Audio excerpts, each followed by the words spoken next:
අපේ තාත්තට ඩිෆෙන්ඩර් එකක් තියෙනවා. ඩොලර් ලක්ෂ කෝටියකට වඩා ගණන්. කෝටියකටත් වඩා ගණන්. තාන්නර නංගිට පහයි. ඒකේ තියෙනවා ජීප් එකේ තියෙන ඕන හැම ඔප්ෂන් එකම. වෙනේ උන්ගේ තාත්තලාට වාහන තියෙනවද? අනිය ඇත්තමයි උන්ට කොහෙද ඩිෆෙන්ඩර්? උන්ට තියෙන්නේ 3 wheel. උදාහරණයකට 3 wheel එකක් ගමුකෝ. 3 wheel එකේ තියෙන්නේ වාහන මෝටරයක්ම තමයි. අපේ අප්පොච්චට තියෙන්නේ ලෑන්ඩ් මාස්ටර් එකක්. තෙල් ගහන්න ඕනේ නෑනේ. V8 එකක් තියෙන්නේ. නෑ. මලදී අපේ තාත්තා ගාව තිබුණ Kia Sorento එකක්. අපි අප්පට හොඳ ජුලෝලකක් තිබ්බලු. මේ බාප්පලු එකේ හේතුවේ.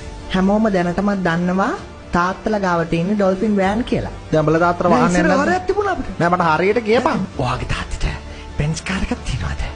අපේ තාත්තට බෙන්ස් කාර් එකක් කරන් දුන්නේ විජේ රජුරුව ලංකාවට ආපු කාලේ. ඔයාගේ තාත්තා ගාව තියෙන ටෙස්ලා එකක් නේද?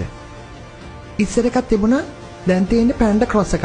ඔයාගේ තාත්තා මම කියන්නේ. මරට ගන්න තියෙන තාත්තා. කොහොමද කියන්නේ? මම දැකලා දිනවනේ මරට. මම දන්නා. තාත්තා ලොන් යනවා දැකලා දිනනවා මම. මම දන්නේම නෑ. බරු කියන්න එපා. මම කියන්නෙම නෑ. බොරුමයි කියන්නේ.